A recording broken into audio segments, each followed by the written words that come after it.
नमस्कार, आप सभी का स्वागत हेलो किसान में। मैं हूं मुकुल शर्मा। हेलो किसान कार्यक्रम में लगातार आपके लिए अलग अलग विषय पर जानकारी हम लेकर आते हैं और आज भी दो बेहद ही खास विषय लेकर हम हाजिर हुए हैं। आइए सबसे पहले हमारे जो आज के विषय हैं उस पर नजर डाल लेते हैं। आज हम बात करेंगे प्रधानमंत्री किसान मानधन योजना के बारे में और साथ ही आपको जानकारी दी जाएगी मूंगफली की फसल में कीट और रोग प्रबंधन के बारे में भी। तो दोनों ही विषय काफी महत्वपूर्ण और इन दोनों विषय से संबंधित अगर आप कुछ जानकारी लेना चाहते हैं, कोई सवाल पूछना चाहते हैं, किस तरह की दुविधा आपको है, तो आप हमारे टोल फ्री नंबर हैं, इन पर आप हमें कॉल कर सकते हैं। नंबर है 1800113060, साथ ही 1800113061। इन दोनों नंबर्स पे आप हमें कॉल कर सकते हैं और आपके सवालों के जवाब देने के लिए हमारे साथ दो बेहद ही खास मेहमान आज इस कार्यक्रम में जुड़े हैं। उनका परिचय आपसे हम करा देते हैं। हमारे साथ स्टूडियो में मौजूद हैं डॉक्टर वाई आर मीणा जी। आप संयुक्त आयुक्त हैं कृषि विस्तार के, कृषि एवं किसान कल्याण मंत्रालय, भारत सरकार में। बहुत बहुत स्वागत आपका। और साथ ही हमारे साथ जुड़े हैं डॉक्टर राकेश कुमार जी। आप वरिष्ठ वैज्ञानिक हैं, पादप रोग विज्ञान के आनंद कृषि विश्वविद्यालय, नवागांव, खेड़ा, गुजरात से। बहुत बहुत स्वागत आपका भी डॉक्टर राकेश। तो देखिए, जैसा हमने आपको बताया कि हमारे साथ जो दो खास मेहमान मौजूद हैं और उसके साथ साथ दो खास विषय जिस पर लगातार आपको हम जानकारी देंगे। लेकिन पहले अगर हम बात करते हैं यहाँ पर प्रधानमंत्री किसान मानधन योजना के बारे में, जिसको हमारे जो किसान हैं पेंशन योजना के नाम से भी जानते हैं, और इसका लाभ अगर हम पहले देखते हैं इस बारे में डॉक्टर मीना आपसे मैं जानना चाहूँगा किस तरह का जो लाभ है वो हमारे किसानों को इस योजना के जरिए मिल पाता है। जी, खासकर प्रधानमंत्री किसान मानधन जो योजना है वो एक वॉलेंटियरली है, मतलब स्वेच्छा से उसको ले सकते हैं जी। और ये पेंशन योजना है। जैसा कि हम सबको पता है कि किसान का जो पेशा है या किसान भाई को बहुत मेहनत करनी पड़ती है अपनी जमीन उपजाने के लिए, पैदावार लेने के लिए जी। तो एक 60 वर्ष की उम्र पर पहुंचते पहुंचते उतनी मेहनत करने की क्षमता नहीं होती है जी। बिल्कुल। तो बुढ़ापे का सहारा कह सकते हैं इसको, पेंशन योजना को। और इसके पात्र होने के लिए जो उम्र का वो है एलिजिबिलिटी का क्राइटेरिया, जो योग्यता रखी गई है, हाँ योग्यता, वो 18 से 40 साल की उम्र के किसान स्वेच्छा से इसका मतलब लाभ ले सकते हैं जी। वो इसके मेंबर बन सकते हैं जी। तो ये है कि किसान भाइयों की बढ़ती उम्र के साथ जो क्षमता कम होती है उस टाइम उन पर बहुत ज्यादा प्रेशर नहीं हो जी। और कम से कम उनको 3,000 रुपये पेंशन 60 वर्ष की उम्र के बाद, मतलब इसमें भी रिटायरमेंट की जो लाइफ रखी गई है वो उम्र रखी गई है वो रखी है 60 वर्ष जी। तो 18 से 40 साल के बीच में आपको भुगतान करना है, रजिस्ट्रेशन करा के वो किस्त जो है उतना ही पैसा मतलब सरकार भी लगाती है। जैसे मान लो 18 वर्ष का किसान, कोई युवा किसान इस योजना का लाभ लेना चाहता है तो उसको 55 रुपए प्रति माह जमा करना होगा पेंशन फंड में, और उतने ही रुपए सरकार अपनी तरफ से उसमें ये न्यूनतम राशि आपने बताई, न्यूनतम राशि जी। ऐसे अगर 40 वर्ष की उम्र में कोई किसान भाई इसका लाभ लेना चाहे, इसको ज्वाइन करना चाहे जी, तो उनको 200 रुपए प्रति माह इसमें डालना होगा पेंशन फंड में, और 200 रुपए ही सरकार अपनी तरफ से इसमें लगाएगी जी। तो कहने का मतलब ऐसे 60 साल की उम्र जैसे ही होगी तो लगभग 3,000 रुपए, मतलब कम से कम 3,000 रुपए किसान भाई को पेंशन के रूप में प्रति माह मिलना चालू हो जाएगा। बिल्कुल, यानी देखिए जो आपकी एक तो बचत और उस बचत का जो दोगुना है, क्योंकि सरकार उतनी ही जो रकम है वो आपके खाते में डालेगी और फिर वो एक पेंशन के रूप में आपको मिलेगा। क्योंकि जब हम सभी जानते हैं खेती किसानी की अगर बात की जाए, हाड़ तोड़ मेहनत जैसा हम सभी बताते हैं कि लगती है, और हमारे जो किसान हैं दिन रात मेहनत करते हैं, और 60 वर्ष की आयु के बाद जाहिर तौर पर क्योंकि उस तरह की शारीरिक गतिविधियां जो हैं वहाँ कहीं ना कहीं आवश्यकता रहती है, और ऐसे में जो आपकी तमाम आवश्यकताएं हैं उनकी पूर्ति करने के लिए भी देखिए आवश्यक है। इस बारे में आइए आपको एक रिपोर्ट हम दिखाते हैं और आपको और बेहतर ढंग से जानकारी देने की कोशिश करते हैं आखिर क्या है प्रधानमंत्री किसान मानधन योजना।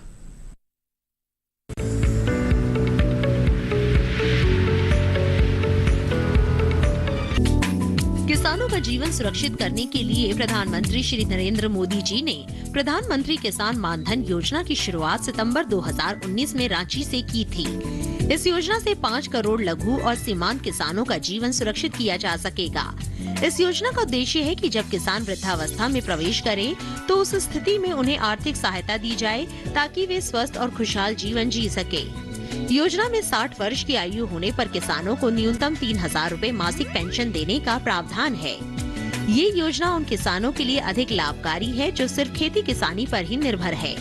योजना का लाभ उन किसानों को मिलेगा जिनके पास 2 हेक्टेयर या इससे कम भूजोत है। योजना में शामिल होने के लिए उम्र कम से कम 18 साल और अधिकतम 40 साल होनी चाहिए। वहीं अंशदान की अवधि कम से कम 20 साल और अधिकतम 40 साल होनी चाहिए। इस योजना में शामिल होने और इसका लाभ लेने के लिए किसानों को हर माह 55 रुपए से 200 रुपए का मासिक अंशदान जमा करना होगा। अगर 18 साल की उम्र में जुड़ते हैं तो मासिक अंशदान 55 रुपए या सालाना 660 रुपए होगा। वहीं अगर 40 की उम्र में जुड़ते हैं तो 200 रुपए महीना या 2400 रुपए सालाना योगदान करना होगा। पीएम किसान मानधन में जितना योगदान किसान का होगा उसी के बराबर योगदान सरकार भी करेगी। इस तरह से 60 वर्ष की उम्र पूरी होने पर किसान को हर माह 3000 रुपए की पेंशन मिलने लगेगी, जिससे किसान अपनी जरूरतें बिना किसी रुकावट के पूरी कर सकता है।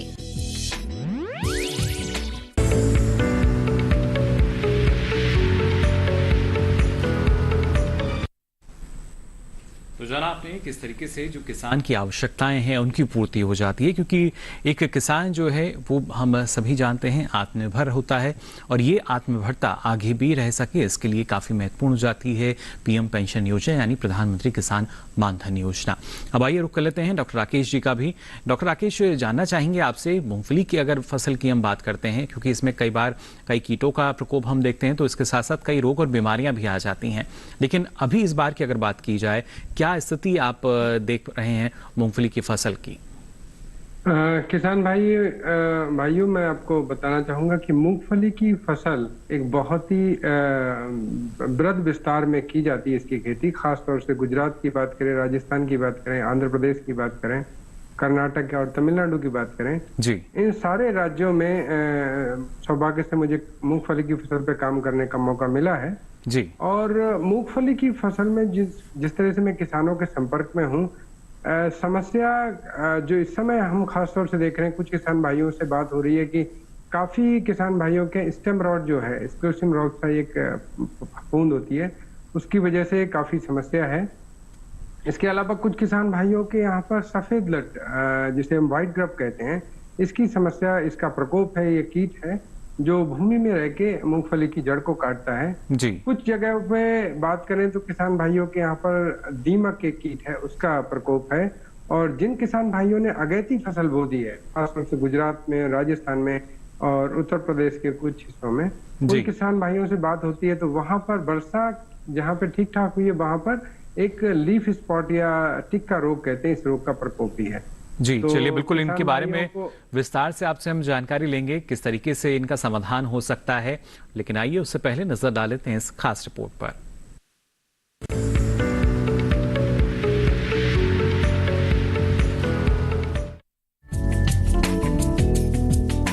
अच्छी पैदावार के लिए फसल का प्रबंधन जरूरी होता है। जिन किसानों ने इस समय मूंगफली की फसल लगा रखी है वो उसमें प्रबंधन का काम करें। मूंगफली की फसल में बुआई के 35 से 40 दिन पुष्पावस्था से पेगिंग के होते हैं। इस समय पर पानी की कमी होने पर मूंगफली की उत्पादकता काफी कम हो जाती है, इसलिए इस समय अगर बरसात नहीं होती तो सिंचाई की व्यवस्था करें। इस समय अगर पेगिंग हो गई है तो पौधों के चारों ओर मिट्टी चढ़ाने का काम करने से फलियों का विकास अच्छा होता है और पैदावार में बढ़ोतरी होती है। इस समय सूक्ष्म पोषक तत्व जैसे बोरॉन की कमी दिखने पर 0.2% बोरेक्स के घोल का इस्तेमाल करें। इसी तरह जिंक की कमी होने पर 0.5% जिंक सल्फेट और 0.25% चूने का इस्तेमाल करना चाहिए। मूंगफली फसल बोने के 40 दिनों बाद इंडोल एसिटिक एसिड 0.7 ग्राम को अल्कोहल में घोले और 100 लीटर पानी में मिलाकर फसल पर छिड़काव करें। फिर एक सप्ताह बाद 6 मिलीलीटर इथेनॉल को 100 लीटर पानी में घोलकर छिड़कने से मूंगफली की पैदावार 17 से 27% तक बढ़ जाती है। मूंगफली के टिक्का रोग की रोकथाम के लिए खड़ी फसल पर जिंक मैग्नीज कार्बामेट 2.0 किलोग्राम या जिनेब 75% की 2.5 किलो दवा प्रति हेक्टेयर की मात्रा में 1000 लीटर पानी में घोलकर 10 दिनों के अंतराल पर 2 से 3 छिड़काव करें। ध्यान रखें कि किसी भी दवा का इस्तेमाल करने से पहले कृषि विशेषज्ञों की सलाह जरूर लें।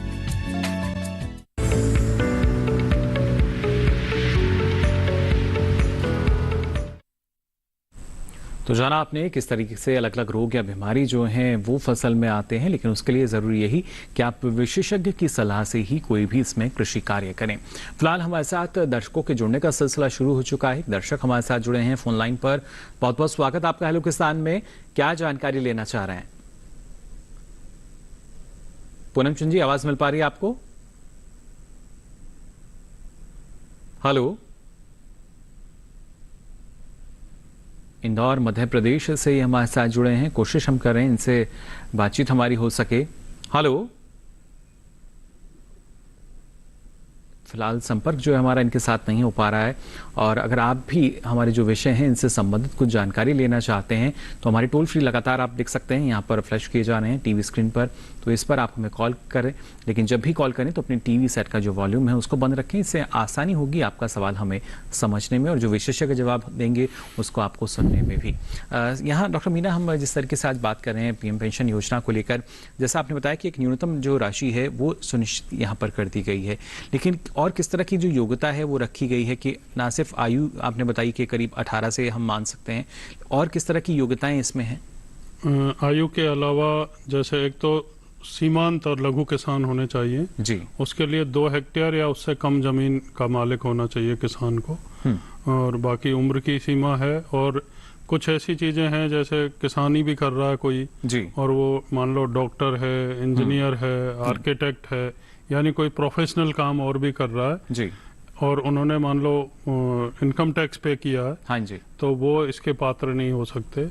इसी तरीके से कोई राजनीतिक हस्ती है भूतपूर्व या प्रेजेंट में, जैसे एमएलए हो, एमपी हो, राज्यसभा लोकसभा सदस्य, कभी मिनिस्टर रहे हों जी, या मेयर रहे हों किसी सिटी में, या डिस्ट्रिक्ट पंचायत के अध्यक्ष, तो वो इसके पात्र नहीं हो सकते जी। पात्रता के लिए 18 से 40 वर्ष की उम्र और 2 हेक्टेयर से कम जमीन का मालिक होना चाहिए उसको जी। इसके अलावा बैंक की जो डिटेल है, अकाउंट डिटेल्स, वो किसान के पास होना चाहिए। डॉक्यूमेंट के तौर पे आधार कार्ड की कॉपी होनी चाहिए जी। उम्र का प्रमाण कोई भी जो सर्टिफिकेट वो दे सकते हैं जी। तो ये कुछ चीजों के साथ साथ नॉमिनी, क्योंकि एक नॉमिनी की भी जरूरत होती है उसमें, तो उसकी भी डिटेल लेकर के जी। किसान भाई खुद भी ऑनलाइन रजिस्ट्रेशन कर सकते हैं अपना, या कॉमन सर्विस सेंटर जो है जी। वहां पर जा करके वो अपने को इसका मतलब रजिस्ट्रेशन करा के और चालू कर सकते हैं जी। और दूसरी बात, उनको उसमें कुछ पैसा नहीं देना, मुफ्त में।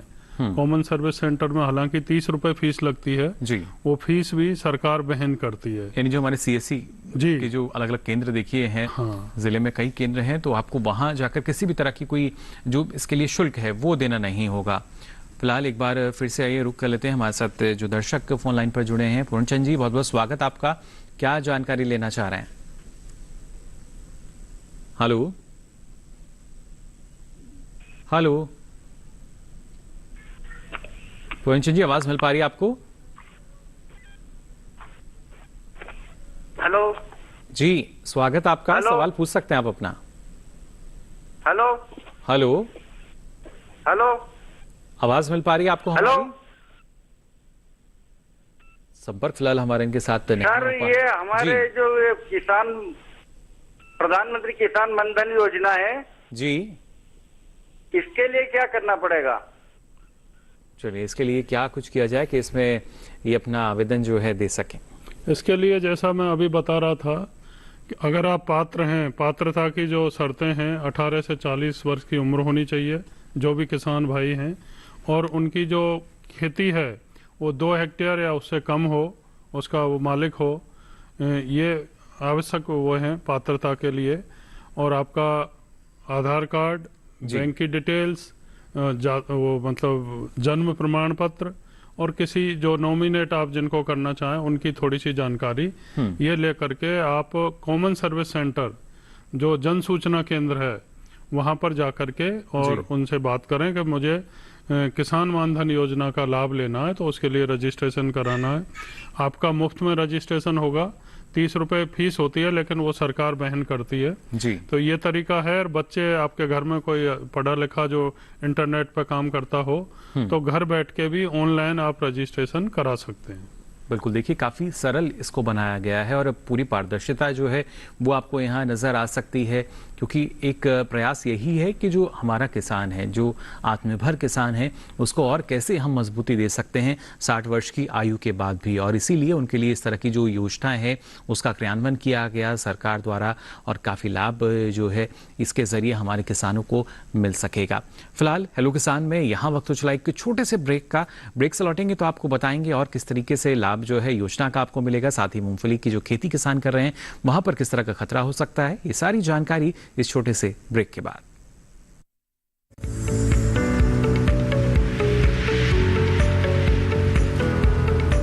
अरे भाई सुना नहीं क्या, केसीसी ने किसानों का जिंदगी बदल दिया है। देश के छोटे किसान 1,60,000 रुपये तक का कर्ज बिना किसी गारंटी को ले पाएंगे। ब्याज खोरों से भी पीछा छुटा। मैं तो जैविक खेती का पूरा सामान मंगा लिया, केसीसी का भी कोई दबाव नहीं है। ब्याज चुकाने के लिए पूरा 1 साल मिलता है। समय पर भुगतान करने पर केवल 4% के सालाना ब्याज पे लोन मिल गया मुझे। अपना आधार कार्ड, लेटेस्ट फोटो और जमीन के कागजात लेके अप्लाई करो बस। और नामांकन भरने के लिए जेब भी ढीली नहीं करनी पड़ी।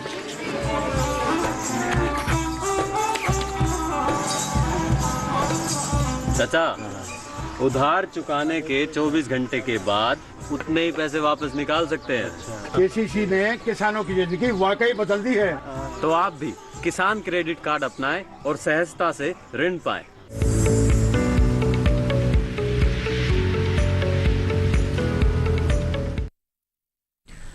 ब्रेक के बाद आप सभी का एक बार फिर स्वागत हेलो किसान में। लगातार आपको हम जानकारी दे रहे हैं प्रधानमंत्री किसान मानधन योजना के बारे में, और इस साथ ही अगर आप मूंगफली की खेती करते हैं तो वहां पर किस तरह के कीट या रोग की समस्या हो सकती है, उनका निदान कैसे किया जाए। फिलहाल एक और दर्शक हमारे साथ जुड़े हुए हैं फोन लाइन पर, देवास मध्य प्रदेश से। जी बहुत बहुत स्वागत आपका, क्या जानकारी लेना चाह रहे हैं? हेलो नमस्कार सर जी। जी नमस्कार सर जी, मैं ग्राम कांकरिया तहसील खाचागांव जिला देवास मध्य प्रदेश से जगदीश सैनी बात कर रहा हूँ जी।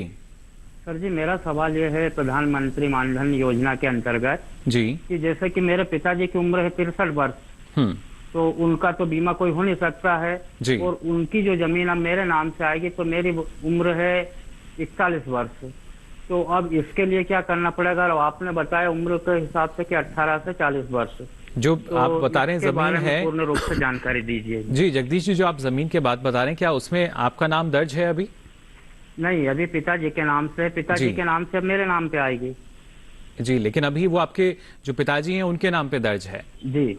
चलिए देखिए, यही छोटी छोटी बातें होती हैं जिनको जानना बहुत जरूरी है। मैं चाहूंगा डॉक्टर मीणा इस बारे में आप थोड़ी सी जो स्थिति है उसको और साफ करें, किस तरीके से आवेदन होगा। जगदीश जी ने जैसा बताया, क्योंकि इनकी उम्र भी 41 साल हो चुकी है, पिताजी की उम्र 63 साल है, तो इनको लाभ मिल नहीं सकता, क्योंकि पात्रता की जो शर्त है, पहली ही शर्त 18 से 40 साल की बीच के जो किसान है उम्र के हिसाब से वो इसका लाभ ले सकते हैं।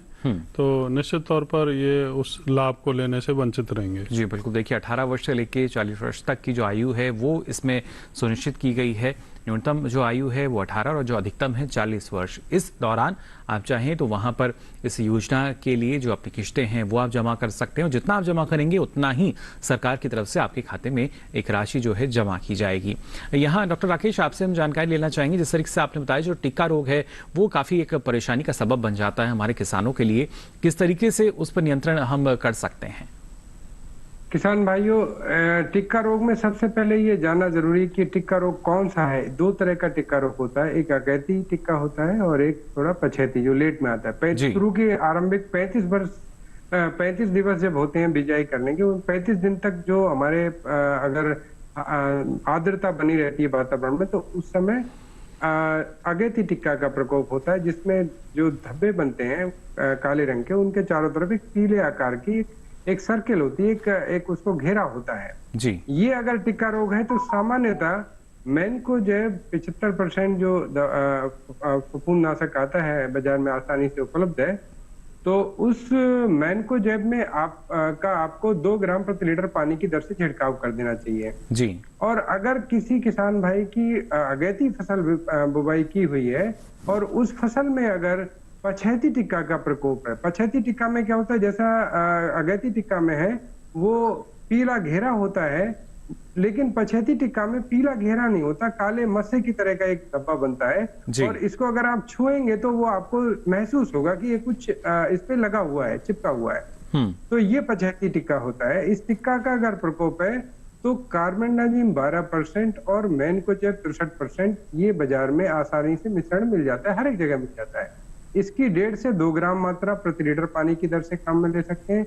एक फ्लूसलाजोल प्लस कार्बेंडाजिम, ये भी रेडीमेड मिक्सचर होता है, बना बनाया आता है, ये लिक्विड है, इसका भी किसान भाई काम में ले सकते हैं। इसकी 1 ml मात्रा प्रति लीटर पानी की दर से किसान भाई छिड़काव करें तो टिक्का रोग नियंत्रित रहता है। हाँ, टिक्का रोग तब परेशानी का सबब बन जाता है जब किसान भाई उसको थोड़ा सा नजरअंदाज करें और आर्द्रता लगातार वायुमंडल में आर्द्रता 90% के आसपास बनी रहे, बादल छाए रहे, लगातार हल्की बारिश होती रहे, तो उसके बाद इसका प्रकोप कहते हैं ना एपिडेमिक फॉर्म, महामारी के रूप में कई जगह पे फैल जाता है। यानी तो क्रांतिक अवस्था इसकी उस समय नजर आ सकती है। यस जी, और उसी से जो बचाव है बेहद जरूरी। फिलहाल एक और दर्शक हमारे साथ जुड़े हैं, अजय जी हमारे साथ जुड़े हैं छत्तीसगढ़ से। बहुत बहुत स्वागत आपका अजय जी, क्या जानकारी लेना चाह रहे हैं?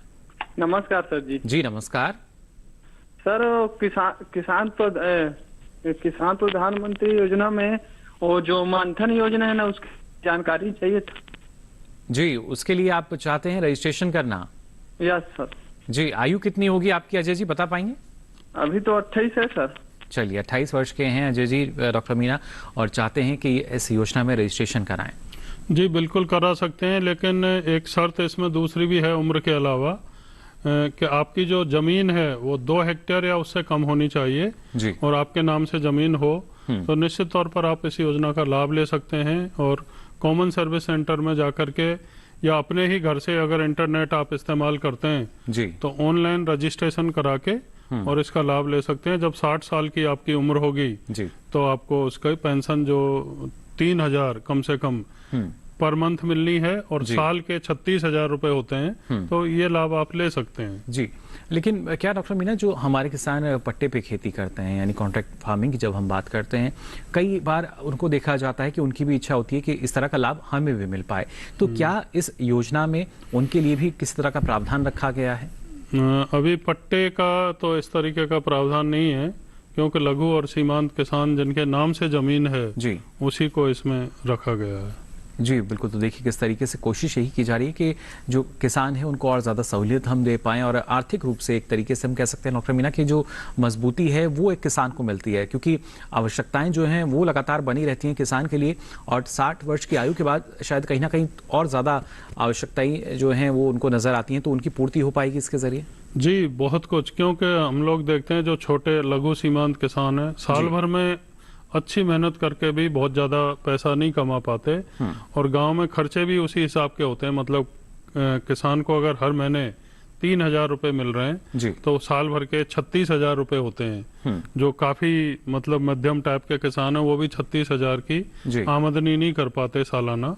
तो निश्चित तौर पर बुढ़ापे की लाठी इसको कह सकते हैं, वो उस टाइम कम से कम अपना जो जीवन यापन है, खेती तो वो करते ही रहेंगे बाद में भी, लेकिन एक बहुत बड़ा सहारा ये जो 3,000 रुपए पेंशन मिलेगी उससे उनको मिलेगा।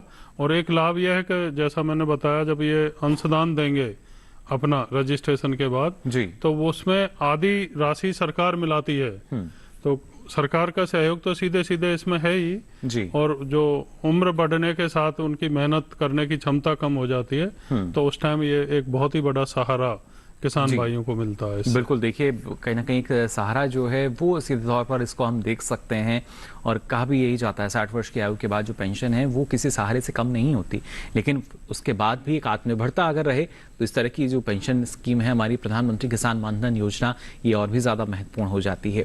फिलहाल यहाँ डॉक्टर राकेश, जैसा आपने अभी हमने बात की टिक्का रोग के बारे में, लेकिन सफ़ेद लट के बारे में आप हमें बता रहे थे कि इसका जो कहीं ना कहीं असर है वो ज़्यादा दिखता है, या किसान जो है ज़्यादा इससे परेशान हो जाते हैं। किस तरह का इसका असर जो है वो हम फसल पे देख सकते हैं, किस तरह के लक्षण जो है इससे पहचान की जाएगी?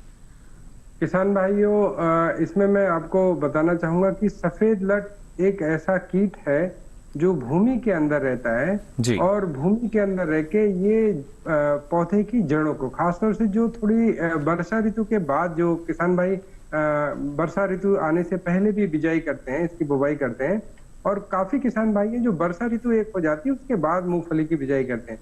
तो जो देरी से बुवाई की हुई फसलें हैं उनमें ये मूंगफली में सफेद लट का प्रकोप देखने में आ रहा है। ये लट क्या करती है कि जमीन में अंदर चलती है और मुख्य जड़ को ये काट देती है, जिससे कि पूरा पौधा सूख जाता है। वो पूरा पौधा अलग से पीला और सूखा हुआ महसूस होता है। अगर आप हाथ से पकड़ेंगे तो पूरे जड़ उसकी नहीं मिलेगी पौधे की। और अभी तो क्योंकि ये लट का जीवन चक्र भी वर्षा ऋतु के साथ होता है, तो अभी तो ये प्यूपेशन की तरफ जा रही है, लेकिन जाते समय जब ये अभी तीसरे और चौथे स्तर में होती है, इसकी 5 अवस्थाएं होती है, इसमें अगर तीसरी और चौथी अवस्था में है तब तक लट को हम आसानी से उसका नियंत्रण कर सकते हैं। किसान भाई इसको थोड़ा सा पहचाने। अगर वो 1 इंच से 1.5 इंच तक की लट है तो उस लट को आप आसानी से नियंत्रित कर सकते हैं। नियंत्रित करने के लिए एक सामान्य सा कीटनाशी जो बाजार में उपलब्ध है, इमिडाक्लोपिड 17.8 SL, ये बाजार में बड़ी आसानी से उपलब्ध है। इसकी 1 लीटर मात्रा प्रति हेक्टेयर की दर से रेती में मिक्स करके आपको खेत में डालनी है और ऊपर से या तो सिंचाई कर दें हल्की या फुहारा चला दें। यहाँ पे एक किसान भाई थोड़ा कहते हैं ना शॉर्टकट अपना लेते हैं। एक वो क्या करते हैं कि रेती की बजाय वो जब खाद देते हैं उसके साथ इस कीटनाशी को मिक्स कर देते हैं। तो कीटनाशी को कभी भी किसी खाद के साथ ना मिलाएं, इससे आपके ना तो खाद का पूरा परिणाम मिला और कीटनाशी का कोई परिणाम नहीं मिलता। तो आप इस कीटनाशी को रेती में अच्छे से मिलाएं, फैलाएं खेत में। राजस्थान के किसान भाई फुहारे चलाते हैं, स्प्रिंकलर। चलिए, इस बात का यानी उन्हें ख्याल रखना होगा कि कभी भी जो कीटनाशी है उसका इस्तेमाल आप दूसरी जो हमारे रसायन है, खाद है, उर्वरक है, उनके साथ ना करें। फिलहाल एक और दर्शक हमारे साथ जुड़े हैं, विकास जी हमारे साथ जुड़े हैं औरंगाबाद बिहार से। बहुत बहुत स्वागत आपका विकास जी, क्या जानकारी लेना चाह रहे हैं? हेलो जी नमस्कार जी सर, मेरा प्रधानमंत्री मानधन योजना से पहले अकाउंट से बैलेंस कट रहा था जी, और अभी 5-6 महीना से नहीं कट रहा है बैलेंस। पिछले 5-6 महीने से नहीं, आपकी जो किस्त है वो कटी है और अब नहीं कट रहा है 5-6 महीना से जी। तो इसकी जानकारी आपने वहां आपका जो बैंक है वहां भी ली विकास जी? जी, बैंक में आपने जानकारी ली विकास जी इसके बारे में? बैंक से तो हम निकलवाए हैं जी, बैंक से निकलवाए हैं, बैंक से तो कट ही नहीं रहा है मेरा बैलेंस जी। चलिए, इन्होंने डिटेल यानी निकलवा ली है, लेकिन बैंक से यही जानकारी मिली कि वो किस्त नहीं कटी है। क्या ऐसे में इनको करना चाहिए? इसमें इनको वही कॉमन सर्विस सेंटर में जाकर के जो जन सूचना केंद्र है वो उसका इनका अकाउंट खोल के वो पता करके बता सकते हैं किस कारण से। हो सकता है कोई जानकारी गलत हो जी, तो इस वजह से बंद हुई हो। तो कॉमन सर्विस सेंटर में आप जाकर के जी संपर्क करें, वो आपका पूरा जो प्रोफाइल है पूरा चेक करके बताएंगे कि क्या कारण है। यानी एक किसान ने कितनी अदायगी की है ये डॉक्टर मीना किसान खुद देख सकता है? जी, खुद भी देख सकते हैं जी। इनके पास जो डिटेल है, अगर ये इंटरनेट पर काम करते हैं या बच्चे घर में हों जी, तो कॉमन सर्विस सेंटर में भी जाने की जरूरत नहीं, घर पर ही देख सकते हैं जी। बिल्कुल, तो देखिए किस तरीके से आपकी जो समस्या है उसका समाधान भी हो सकता है। और खासतौर से पहले हम देखते थे डॉक्टर मीना, जो ऋणी और गैर ऋणी किसान हैं उन्हें कई बार योजनाओं का जो लाभ है नहीं मिल पाता था गैर ऋणी किसानों को, तो शायद इस तरह का यहाँ इस बार कोई प्रावधान नहीं है, ना सिर्फ गैर ऋणी बल्कि ऋणी किसान कोई भी इसके लिए आवेदन कर सकता है? जी बिल्कुल, कोई ले सकता है, कोई इसमें दिक्कत नहीं है जी। बिल्कुल, तो देखिए ऋण तो क्रेडिट कार्ड और ये है सरकार उपलब्ध करा रही है जी, तो ज्यादातर किसान उसका लाभ लेते ही हैं जी, उसकी वजह से कोई प्रतिबंध नहीं है, मतलब वो आराम से ले सकते हैं। चलिए, बिल्कुल। फिलहाल हमारे साथ राज मिश्रा जी जुड़े हैं बलिया उत्तर प्रदेश से। बहुत बहुत स्वागत आपका राज जी, क्या जानकारी लेना चाह रहे हैं? हेलो जी, मैंने प्रधानमंत्री सम्मान निधि के लिए रजिस्ट्रेशन कराया था जी, जिसमें मेरा जो बैंक खाता है वो गलत भर दिया गया था। मेरा जहाँ पे मैं जॉब करता था 3-4 साल पहले गुजरात का जी, वहाँ का बैंक खाता डाल दिया गया था और मेरा सम्मान निधि आ नहीं रहा, एक भी नहीं है। बिल्कुल। देखिए राज जी, आपको हम बता दें, हम बात कर रहे हैं प्रधानमंत्री किसान मानधन योजना के बारे में, और जो आपका सवाल है वो है संबंधित पीएम किसान से, यानी हमारी प्रधानमंत्री किसान सम्मान निधि योजना जो है, इसके लिए देखिए आप पोर्टल पे जा सकते हैं, वहां पर अगर किस तरह की त्रुटि है तो वो ठीक भी हो सकती है। डॉक्टर मीना, और कुछ जानकारी आप साझा करना चाहेंगे? जी बिल्कुल, फार्मर पोर्टल पर जा करके और उसमें ये सुधार कर सकते हैं जी। और मान लो इनको उसमें कोई समझ नहीं है, कोई दिक्कत है, तो कॉमन सर्विस सेंटर में जाकर के उसको ठीक करवाया जा सकता है गलती को। जी बिल्कुल। और ये गलती ठीक करेंगे, उसके बाद में स्टेट की तरफ से करेक्शन होके जब लिस्ट जाएगी कृषि एवं किसान कल्याण मंत्रालय को जी, तो फिर उसकी इनकी किस्त चालू हो जाएगी। बिल्कुल। देखिए जो त्रुटि आप बता रहे हैं वो ठीक होगी, और उसके बाद फिर से यानी बिना रुकावट के जो आपकी जो जिस तरीके से योजना का आपको लाभ मिलता आया है, उसी तरीके से आगे भी इस योजना का लाभ आपको मिलता रहेगा, और आपकी जो त्रुटि है वो भी ठीक हो जाएगी। आगे भी हमारे जो दोनों महत्वपूर्ण विषय हैं इस बारे में आपके साथ जानकारी हम साझा करते रहेंगे, लेकिन यहाँ रुक रहे हैं एक और छोटे से ब्रेक के लिए। जल्द हाजिर होंगे, आप बने रहिए दूरदर्शन किसान पर।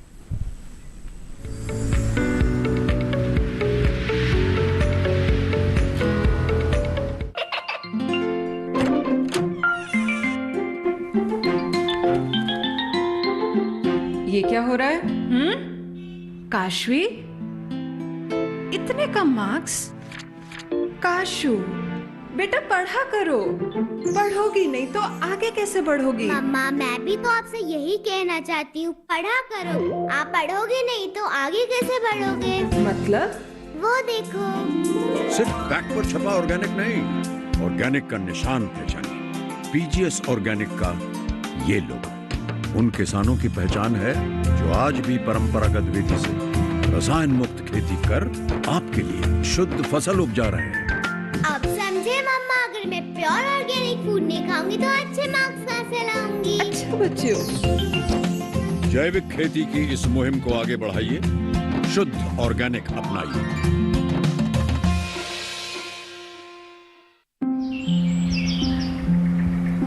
अरे अरे अरे क्या कर रहा है?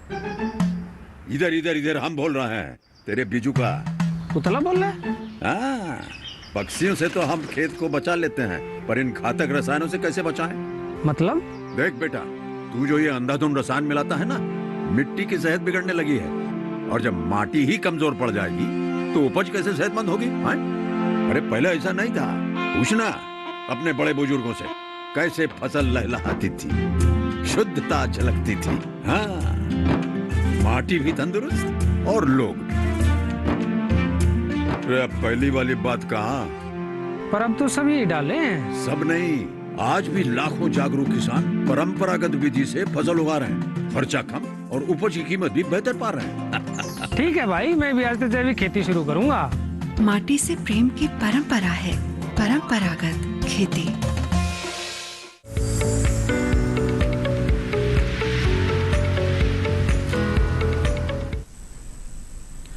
ब्रेक के बाद आप सभी का एक बार फिर स्वागत। हेलो किसान में लगातार आपको जानकारी हम दे रहे हैं प्रधानमंत्री किसान मानधन योजना के बारे में, और साथ ही मूंगफली की फसल में कैसे आप कीट और रोग प्रबंधन अपना सकते हैं। फिलहाल हमारे साथ मदन सिंह जी जुड़े हैं, बहुत बहुत स्वागत आपका मदन जी। क्या जानकारी लेना चाह रहे हैं? हरदा मध्य प्रदेश से हमारे साथ जुड़े हैं। मदन जी सवाल पूछ सकते हैं आप अपना। हेलो जी मदन जी। हाँ सर, मेरा सवाल ये था कि मानधन योजना से है जी, पिताजी के नाम पे जमीन है और हम दो भाई हैं जी, तो मानधन योजना का लाभ किस प्रकार मिलेगा और कब मिलेगा? अपनी आयु और अपने पिताजी की आयु आप बता पाएंगे?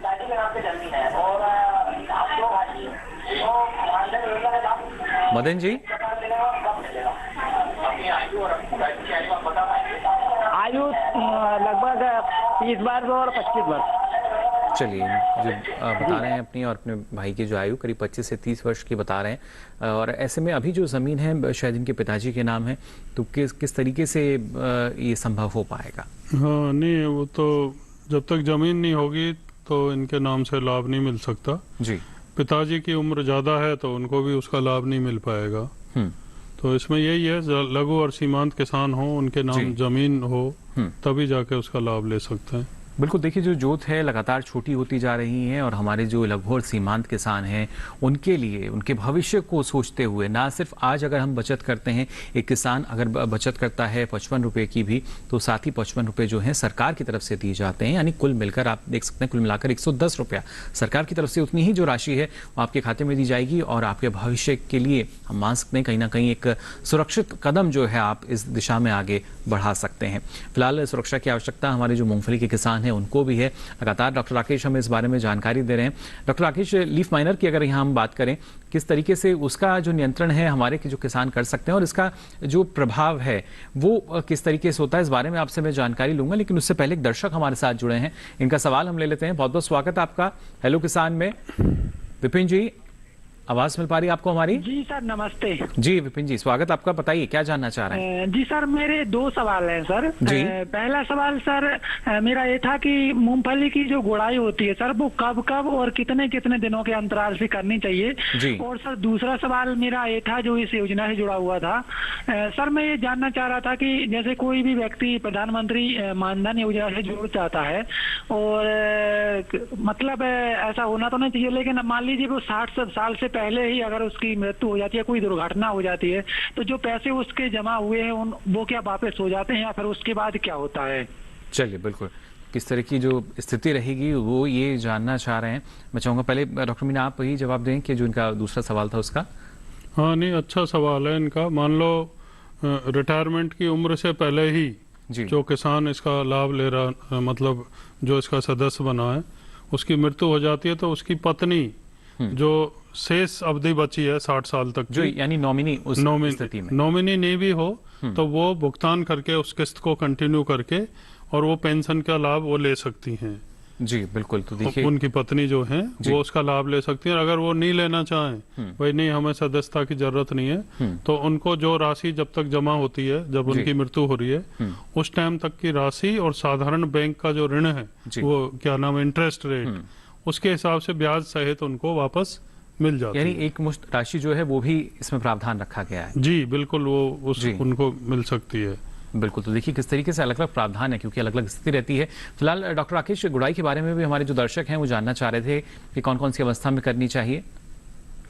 सामान्यतः किसान भाई का अच्छा प्रश्न है ये भी, क्योंकि गुड़ाई बहुत आवश्यक है और ये गुड़ाई अगर किसान भाई करें तो वो जो फ्लावरिंग के बाद पैकिंग अवस्था आती है उससे पहले करनी चाहिए। सामान्यतः बुवाई के 35 से 40 दिन के बीच में उन्हें गुड़ाई कर देनी चाहिए। जी हाँ, यहाँ पे एक चीज और है कि कुछ किसान भाई प्री इमरजेंसी इंसेक्टिसाइड हर्बिसाइड्स या बीडीसाइड जिन्हें कहते हैं या खरपतवार नाशी कहते हैं, इनका प्रयोग भी करते हैं। तो ऐसे किसान भाई 30 से 35 दिन की अवस्था में जैसे ही हो एक बार गुड़ाई कर सकते हैं, क्योंकि उस समय तक पौधे की विकास मूंगफली का अच्छा हो जाता है, तो जो दूसरे खरपतवार है उनका निकलने की भी संभावना कम रहती है।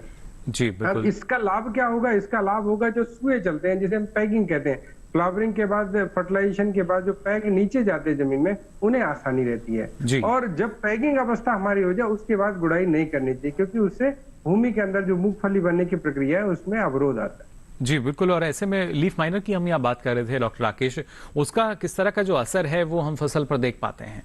हाँ, ये भी बहुत अच्छा प्रश्न है, क्योंकि लीफ माइनर खासतौर से वर्षा ऋतु जब लगातार रहती है और उस समय पे लीफ माइनर या सुरंगी कीट जिसे हम हिंदी में कहते हैं, सुरंगी कीट का प्रकोप काफी रहता है। अब यहाँ पे किसान भाई कई जगह से बात होती है तो वो कई बार कीटनाशकों का प्रयोग कर देते हैं, लेकिन कहते हैं साहब नियंत्रण नहीं हो पा रहा। नियंत्रण के लिए आपको एक ऐसा कीटनाशक का प्रयोग करना पड़ता है जो ट्रांसलेमिनर एक्शन हो, जो पत्ती की अंदरूनी सतह में जाकर कीट को नियंत्रित कर सके। तो इसमें आप जो भी चाहे इमिडाक्लोपिड ले रहे हैं या जो भी कीटनाशक ले रहे हैं, उसके साथ नीम एक्सट्रैक्ट जो आता है हमारा, जिसे हम जो नीम की जो नीम खली हमारे नीम ऑयल होती है, नीम ऑयल होता है, उससे बनता है, उसको जरूर काम में ले साथ में। वो 1000 ppm का भी आता है, 2000 ppm का भी आता है। तो इसकी 4 से 5 ml मात्रा आप किसी भी कीटनाशक के साथ मिला के काम में लें, और अकेला भी कर सकते हैं। अगर किसान भाई अकेले नीम ऑयल का छिड़काव कर रहे हैं तो भी सुरंगी कीट पे काफी अच्छा नियंत्रण मिलता है। तो यानी देखिए, रसायन से भी आपका जो फसल है वो बच सकती है। नीम ऑयल का अगर आप इस्तेमाल करते हैं और प्राकृतिक रूप से देखा जाए तो ये काफी महत्वपूर्ण भी है और इसके जरिए हमारे किसानों की जो लागत है वो काफी कम आ जाती है। फिलहाल हमारे साथ एक और दर्शक जुड़े हैं, राजकुमार जी हमारे साथ जुड़े हैं अशोकनगर से। बहुत बहुत स्वागत राजकुमार जी आपका, मध्य प्रदेश से जुड़े हैं, क्या जानकारी लेना चाह रहे हैं? हेलो राजकुमार जी, आवाज मिल पा रही है आपको हमारी? सर जी, जब बोलना चाह रहा हूँ मैं, जो किसान कार्ड हम भरते हैं, जो सही किसान है वो भरते रहते हैं, उन्हें कोई छूट नहीं मिलती है। हाँ मिल रही सर जी। किसके बारे में आप जानकारी लेना चाह रहे हैं राजकुमार जी? जो नहीं भरती मर्जी से, वे छूट के चक्कर में नहीं भरते कई किसान, डिफाल्टर होकर उनके छूट जाते हैं। हाँ मिल रही सर। चलिए, बिल्कुल केसीसी के बारे में इनका एक ये सवाल था कि कई बार क्या होता है, जो किसान हैं डॉक्टर मीना, वो समय से अदायगी भी कर देते हैं, लेकिन कुछ किसान ऐसे भी हैं जो समय रहते अदायगी नहीं कर पाते और बाद में उनको पता चलता है शायद उनको अदायगी नहीं करनी पड़ेगी। जब इस तरह के मामले आते हैं तो किसान थोड़ा सा आहत भी होता है कि हमने समय से अदायगी की, उसके बावजूद शायद हमें आगे आने वाले समय के लिए और ज़्यादा अगर रकम की आवश्यकता है वो नहीं मिल पाती। तो किस तरह की स्थिति रहती है अगर केसीसी के साथ भी किसान एक जुड़ता है तो? हाँ नहीं, बिल्कुल किसान भाई की जो दुविधा है जी वो बिल्कुल सही है, क्योंकि कई बार खासकर जब चुनावी माहौल होता है तो राजनीतिक पार्टियां इस तरीके के वायदे कर देती हैं और कई बार ऐसे किसान जो समयबद्ध तरीके से भुगतान करते रहे हैं उनको तो लाभ मिलता नहीं है और जो भुगतान नहीं करते उनका फिर माफ हो जाता है। तो ये है, लेकिन ये सब मैनेजमेंट की चीजें हैं और राजनीतिक फैसले होते हैं जी, तो उनमें लेकिन ये नहीं जो कैपेबल है, जो मतलब किसान भुगतान कर सकता है, निश्चित तौर पर समयबद्ध तरीके से अगर वो भुगतान करते हैं जी, तो उनका जो क्रेडिट कार्ड का वो है वो निरंतर रूप से वो लाभ ले सकते हैं जी। कई बार क्या है कि उम्मीद करते हैं शायद चुनावी माहौल है और ये माफ हो जाएगा और उस टाइम माफ नहीं होता तो उनको उससे लाभ से वंचित होना पड़ता है जी। बिल्कुल, तो जहां तक संभव हो आप अपने तरीके से उसका भुगतान करते रहें जी। और बाकी ये चीजें आती हैं, ये तो इसके बारे में हम भी कुछ नहीं कह सकते बिल्कुल, लेकिन और देखिए अगर आप अदायगी समय से करते हैं तो ये बहुत अच्छी बात है। एक ईमानदार किसान आप हैं, जागरूक किसान हैं और किस तरीके से आपकी जो आवश्यकता है उनकी पूर्ति हो जाती है, उसके बाद आप समय रहते उसकी अदायगी भी कर देते हैं, जिससे आने वाले समय में और ऋण की अगर आपको आवश्यकता है तो वो आपको बैंक बेझिझक दे सके। फिलहाल हमारे साथ नईमुद्दीन जी यहाँ पर जुड़े हैं फोन लाइन पर, झांसी उत्तर प्रदेश से। बहुत बहुत स्वागत है आपका नईमुद्दीन जी, क्या जानकारी लेना चाह रहे हैं? हेलो, मेरा निवेदन ये है साहब जी कि 2 महीने की फसल हो गई है, मूंगफली की फलियां लग गई हैं जी, किंतु खरपतवार भी बहुत हो गया है, तो क्या निराई करना इसमें लाभप्रद होगा अथवा, क्योंकि फलियां भी बहुत अधिक लगी हैं, जो एक आध पेड़ देखा मैंने जी, तो सब ये इसका लाभप्रद होगा निराई करना अथवा ऐसी स्थिति में, क्योंकि फसल की हार्वेस्टिंग में भी ये अवरोध उत्पन्न करेगा खरपतवार। बिल्कुल, आगे कहीं ना कहीं परेशानी हो सकती है इनके जरिए। डॉक्टर राकेश, क्या जानकारी देना चाहेंगे जो फसल है? अच्छा प्रश्न है, बहुत अच्छा प्रश्न है ये, क्योंकि ये सामान्यतः किसान भाइयों को ये समस्या रहती है काफी जगह पे जी। और जहाँ की झांसी की बात कर रहे हैं, वहाँ की मृदा भी थोड़ी हैवी सॉइल्स है और वहाँ पे खरपतवार की समस्या रहती है। तो ऐसे में किसान भाई एक ही बात का ध्यान रखें, अगर आपने लाइन में मूंगफली बोई है तो पहले तो आप लाइन में बड़ी सावधानी से एक एक खरपतवार को निकलवाएं। वहां पे कोई भी आप जो हमारे खुरपी होती है, निराई गुड़ाई के यंत्र है, इनका प्रयोग ना करें, हाथ से निकलवाएं उसको बहुत सावधानी से। आप अगर खुरपी प्रयोग भी करें बहुत सावधानी से करें। पौधे के बीच में भी जो अगर है खरपतवार, 2 पौधों के बीच में, उनको सावधानी से निकाल लें तो ये आपका काफी लाभप्रद रहेगा। हाँ, अगर बिल्कुल खरपतवार आपके मुख्य फल जो पौधा है उसके साथ, फलियों के साथ लगा हुआ है तो इसे ऊपर से काट दें, इसको मूल से ना निकालें, जड़ से ना निकालें, ये थोड़ा सावधानी रखें क्योंकि ये आपको आने वाले समय बिल्कुल सही प्रश्न, हार्वेस्टिंग जब आप करेंगे, खुदाई करेंगे मूंगफली की तो ये नुकसान करेंगे। तो इस तरह से जो मैंने बताया दोनों तरीके कर सकते हैं, लाइन के बीच में हटा दें, पौधों के बीच में हटा दें, अगर पौधे के साथ है तो उसको ऊपर से काट दें। चलिए बिल्कुल, तो देखिए ये आपको सावधानी बरतनी होगी। और इसके साथ ही डॉक्टर राकेश, किस तरीके से हम रोग की भी बात कर रहे हैं, शुरू में टिक्का रोग के बारे में हमने बात की, और कौन से ऐसे प्रमुख रोग हैं जो कहीं ना कहीं एक किसान के लिए जो समस्या है, परेशानी है, वो खड़ी कर सकते हैं? जो एक बहुत बड़ी समस्या कुछ क्षेत्रों में चल रही है वो है स्टेम रॉट जी। स्क्लेरोसियम रोल्साई एक और समस्या है जो दिन ब दिन बढ़ती जा रही है जी। वो राजस्थान में बात करें, हम जोधपुर में भी मेरी किसान भाइयों से बात हुई, बीकानेर में 1-2 लोगों से बात हुई, या सौराष्ट्र के भी कुछ विद्यार्थी हमारे यहाँ पढ़ते हैं, उनसे भी घर पे बात होती है उनके। तो ये समस्या कई जगह पे देखने में आ रही है। अब इसके पहले तो लक्षण ये है कि पूरा पौधा ऐसे लगेगा वो सूख गया है, पीला पड़ गया है। और अगर हम इसके कॉलर रीजन जो कहते हैं, या सतह से जो जहां पौधा जुड़ा होता है, जड़ और तने के हिस्सा, वहां पे अगर देखते हैं तो एक फंगस हमें फफूंद सफेद रंग का दिखता है, और छोटे छोटे आकार में सरसों या जो हमारा रहता है इससे भी छोटे, जो हमारी राई रहती है उससे छोटे छोटे काले काले इसके स्क्लेरोसिया चिपके हुए मिल जाते हैं। अब इस रोग का प्रकोप, ये स्क्लेरोसिया जो है यही इस रोग को फैलाते हैं। तो अगर ऐसा कोई पौधा हमें दिखे और इस तरह का कोई लक्षण हमें दिखता है, तो सावधानी से इस पौधे को निकालें, खेत से दूर ले जाके जला के नष्ट करें, एक बात। दूसरी बात, किसान भाई सामान्यतः इस अवस्था में कुछ लोग किसान भाई सल्फर भी डालते हैं, तो इसके प्रयोग कर सकते हैं। सल्फर 90% WTG मिलती है, आप उसको भूमि में डाल सकते हैं। और एक किसान भाई बेंटोनाइट सल्फर भी काम में लेते हैं जी, वो आप डाल सकते हैं। और अगर ज्यादा प्रकोप इस रोग का दिखता है तो किसान भाई कार्बनडाजिम मैनकोजेब जो मिश्रण बाजार में आता है, कार्बनडाजिम 12%, मैनकोजेब 63%, इसको करीब 200 से 250 ग्राम 0.1 हेक्टेयर, मतलब हेक्टेयर की बात करें 2 से 2.5 किलो, उसका रेती में मिश्रण बना दे और उन जगहों पे डाल दे जहां इसका प्रकोप है। और ऊपर चलिए, इस निश्चित अनुपात का भी ख्याल जो है वो हमारे किसानों को रखना होगा। फिलहाल हमारे साथ एक और दर्शक जुड़े हैं, बालाजी हमारे साथ जुड़े हैं उस्मानाबाद महाराष्ट्र से। बहुत बहुत स्वागत आपका, क्या जानकारी लेना चाह रहे हैं? हेलो सर जी, हेलो। मेरा ये क्या बोलते हैं वो प्रधानमंत्री मान सर, मेरा भरोसा अभी मेरा 24 साल का हूँ मैं।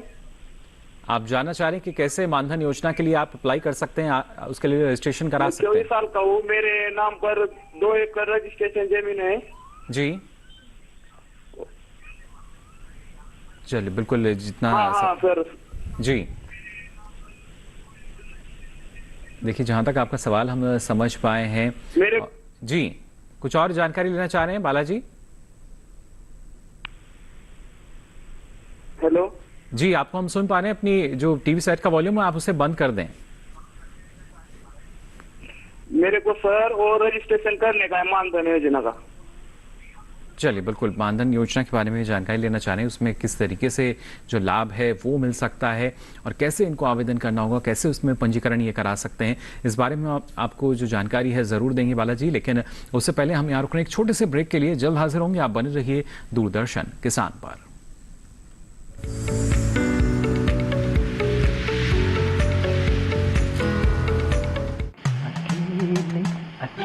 अरे वाह भैया, अकेले अकेले।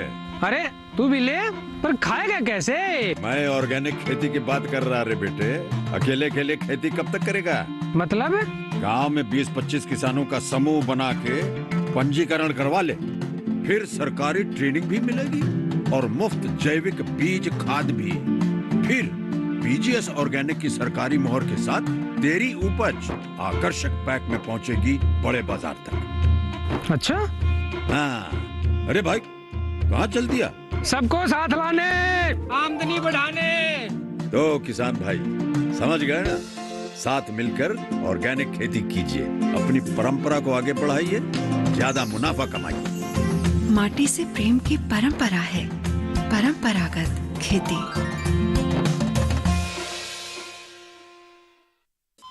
अरे सुन तो। मुझे क्या सुनाना चाहते हो? जो सुनाओ मेरी सौतन को। किसको? अरे वही तुम्हारा मोबाइल फोन जिससे सुबह शाम दिन रात चिपके रहते थे और कहते थे किसान कॉल सेंटर से बातें हो रही हैं। अच्छा ये बात है। हाँ, क्यों, क्या हुआ? अब बात नहीं होती क्या? अब तो झट से बात हो जाती है। ऐसा क्या? हाँ, अब तो ज्यादा लाइनें और खास तकनीक के कारण खेती के माहिरों से तुरंत बात हो जाती है और अगर कभी लाइन व्यस्त हो तो अपनी समस्या फोन पर रिकॉर्ड करा दो, वहाँ से फोन आ जाता है और समस्या की हल का मैसेज भी आ जाता है। ये देखो आ गया। अरे वाह, इसका मतलब इंतजार की घड़ी अब खत्म। हाँ। तभी मैं सोचूं कि आजकल मुझ पर इतना प्यार क्यों आ रहा है। कृषि संबंधी समस्याओं का अपनी भाषा में तुरंत हल पाने के लिए पूरे भारत में किसी भी फोन से हेल्पलाइन नंबर पर संपर्क करें। किसानों का दोस्त किसान कॉल सेंटर।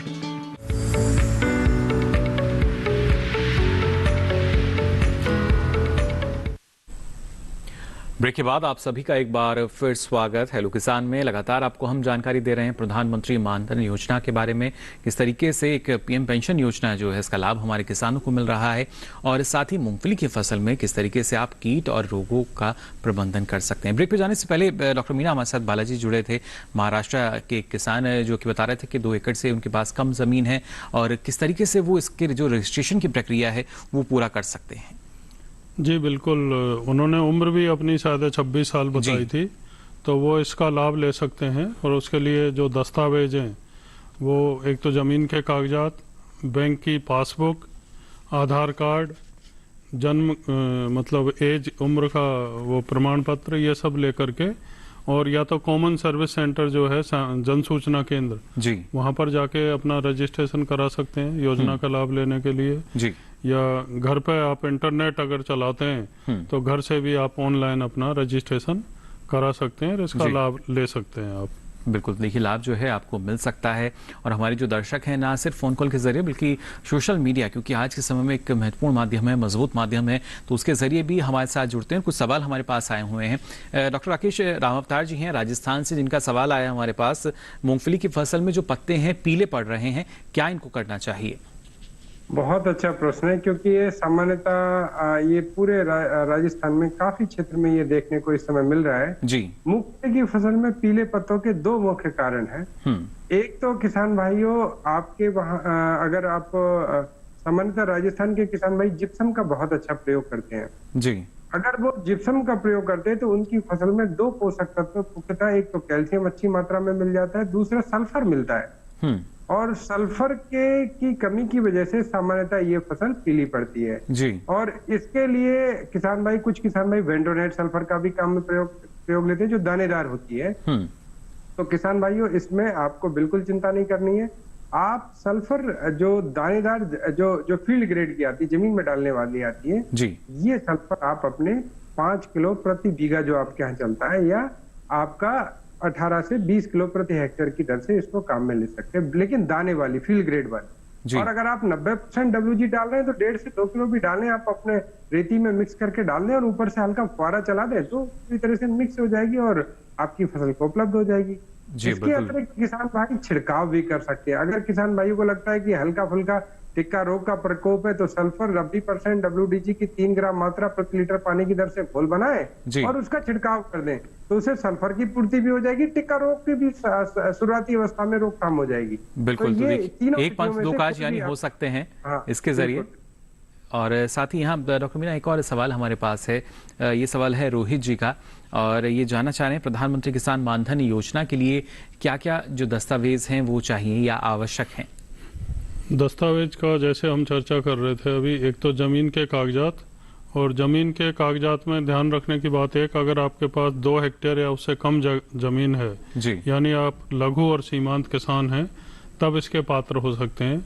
दूसरा आधार कार्ड, बैंक की पासबुक और उम्र का प्रमाण पत्र, और एक हमें नॉमिनी का नाम देना होता है तो उसकी भी जानकारी जी। ये दस्तावेज लेकर के या तो खुद आप रजिस्ट्रेशन घर से कर सकते हैं ऑनलाइन, या फिर कॉमन सर्विस सेंटर जो है जन सूचना केंद्र, वहां पर जाकर के मुफ्त में आप अपना रजिस्ट्रेशन करा सकते हैं। उसमें कोई चार्ज नहीं लगता, 30 रुपए फीस होती है जो सरकार उसको वहन करती है। बिल्कुल, तो देखिए किस तरीके से कोशिश यही है, सरकार जो है हर कदम पर किसान का साथ दे रही है, ना सिर्फ वर्तमान के लिए बल्कि भविष्य के लिए भी, और प्रधानमंत्री किसान मानधन योजना जो है उसी का एक बड़ा हिस्सा। आज हमारे साथ जो दोनों हमारे मेहमान जुड़े, डॉक्टर राकेश आपका बहुत बहुत धन्यवाद, यहाँ पर इतनी महत्वपूर्ण जानकारी आपने हमारे दर्शकों के साथ साझा की मूंगफली के बारे में। नमस्ते। जी, और साथ ही यहाँ डॉक्टर वायर मीणा जी, आपने भी इतनी महत्वपूर्ण जानकारी जो है इस योजना के बारे में हमारे दर्शकों को दी, इसके लिए आपका भी बहुत बहुत आभार, बहुत बहुत धन्यवाद। तो जाना आपने किस तरीके से ना सिर्फ प्रधानमंत्री किसान मानधन योजना जो है वो आपके लिए काफ़ी लाभकारी सिद्ध हो सकती है, बचत के साथ दुगनी राशि जो है वो आपको मिलेगी, वो भी 60 वर्ष की आयु के बाद। और साथ ही मूंगफली की जो फसल है वो कीट रहित और उसके साथ साथ बीमारियों से बची रह सकती है, जिससे आपका जो लाभ है उसमें भी बढ़ सकता है। अब चलिए हमारे जो कल के विषय रहेंगे वो आपको हम बता देते हैं। कल खासतौर से आपको जानकारी देंगे हम बेर की खेती के बारे में, और साथ ही बात होगी शरदकालीन गन्ने की सहफसली खेती की भी। इसके साथ ही अगर आप अपना सवाल ईमेल के जरिए हमें पहुंचाना चाहते हैं तो आप हमारी मेल आईडी नोट कर लीजिए। मेल आईडी है hellokisan2015@gmail.com। साथ ही सोशल मीडिया के माध्यम से भी आप हमसे जुड़ सकते हैं। इसके लिए अलग अलग प्लेटफॉर्म है, देखिए फेसबुक, इंस्टाग्राम और ट्विटर हैंडल। यहाँ पर आप जाकर अपना सवाल या सुझाव लिख सकते हैं। साथ ही कोई वीडियो है या फोटो है तो वो भी आप हमें टैग कर सकते हैं। हम कोशिश करेंगे कि इसको हमारा जो कार्यक्रम है उसमें शामिल किया जाए। इसके साथ ही डीडी किसान कॉल सेंटर का नंबर आप सभी को याद होगा, याद नहीं है तो एक बार फिर हम आपको बता देते हैं। नंबर है 1800113060। सोमवार से शनिवार सुबह 6 से रात के 10 बजे तक ये लाइंस खुली हैं। इस पर भी आप अपना सवाल दर्ज करा सकते हैं। और अगर किसी वजह से आप ये जानकारी नहीं देख पाए हैं या पूरी जानकारी नहीं आपने ली है तो एक और माध्यम आपके पास है, आप डीडी किसान YouTube चैनल पर जा सकते हैं। इसके लिए आपकी टीवी स्क्रीन पर जो QR कोड दिखाया जा रहा है इसे आप स्कैन करें, जिसके बाद आप पहुंचेंगे डीडी किसान के YouTube चैनल पर, और यहाँ ये जानकारी अब आप कभी भी कहीं भी हेलो किसान के माध्यम से ले सकेंगे। फिलहाल आज के लिए हेलो किसान कार्यक्रम में बस इतना ही। मुझे दीजिए इजाजत, नमस्कार।